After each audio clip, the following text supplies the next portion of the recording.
welcome back to the channel. Today we're going to discuss the Kei Lun step. The Kei Lun step, which is a long crossover step coming across our centre line, bending our knees and landing across our stance. This step allows us to change level, drop down, place downward force, downward pressure, useful in the instance of an arm bar, things like that. So we start in our normal stance, feet shoulder width apart, 1 foot forward, 50-50 central balance, gripping the floor, pelvis raised in our normal stance, and we spring off our front foot and we spring sideways, drawing our pelvis across, sinking across our rear leg and coming down on that front foot, bringing our rear knee about an inch behind our front foot and about an inch off the ground, floating, maintaining our balance, taking the weight across our front leg and maintaining the ligaments in our rear knee, gripping the floor as much as we can in this twisted stance. This will stress the ligaments in the sides of the knees. By maintaining this stance for 10 seconds per step, we will be able to work the stabilizing muscles through the kneecap and through the ligaments in the side of the knee joint, which will give us more stability and more ability to withstand various punishment and more ability to transmit force and acceleration through our steps.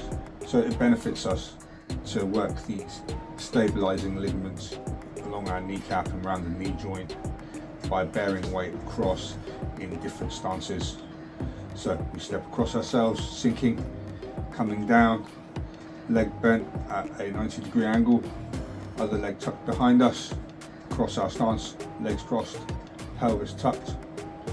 We maintain this for 10 seconds, 5 seconds depending on our strength level. We then push off our rear leg and spring forward, stepping forward, driving our pelvis forward, bringing our rear knee up and in front of us, landing forward and gripping our stance into our normal stance, arms up, ready to engage.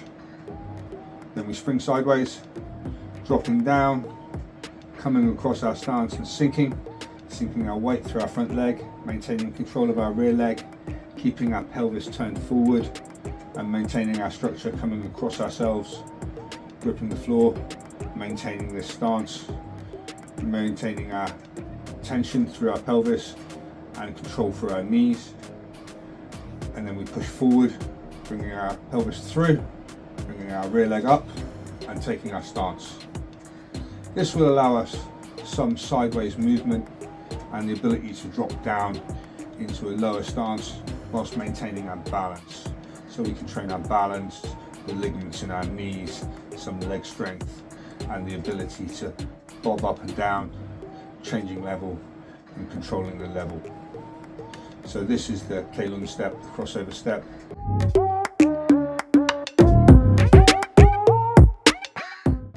The turning step is very similar.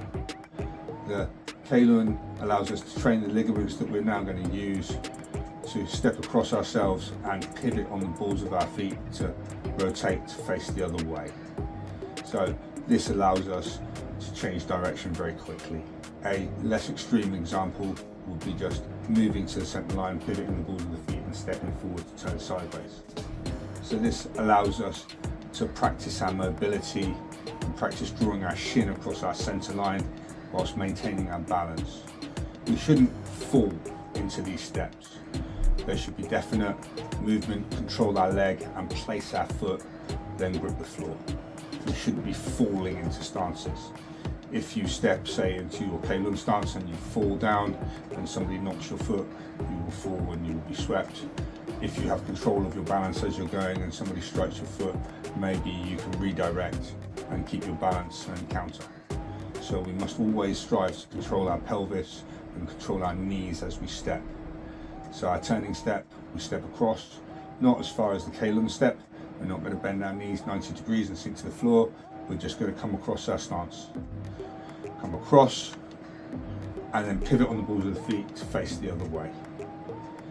Then we can come across with the other foot, which is now our front foot. We come across ourselves and pivot to face the other way. So this allows us to practice stepping across, moving our pelvis across, very similar to our knee raise, to our blocking skills, controlling our shin, transferring our weight across, and then pivoting quickly, driving our rear knee around and out, making sure we don't rise up on our stance, making sure we don't lean and sway, keeping our spine straight and keeping our balance secure over our pelvis, allowing us to maintain our power line, driving our knee out.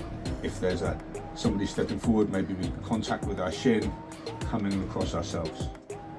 And then the reverse is to step behind with your rear leg in your normal stance. So you're up, stood, knees bent, 50-50 weight, and we spring off our rear leg, stepping across our stance, and we pivot. Now if we're forward in a right stance, we step our left leg across, coming across our pelvis, coming across our stance, across our center line, and we pivot our knee out to face the opposite direction. So this can be done to a greater or lesser extent. If you're in a stance, you can just pivot on your balls of your feet in one direction. To go the other direction, it will fold your legs. So you must be used to coming across your stance and then correcting. If this ever happens, you're knocked off balance and your feet come across, you need to be able to pivot and correct. So this turning step allows you to practice this. Stepping across with your rear leg and pivoting your knee out, pivoting on the balls of the feet to face the other way. Stepping across with your front foot, maybe blocking with your shin, coming down, grasping an arm, pivoting and pressing down, taking an arm bar, moving your opponent round.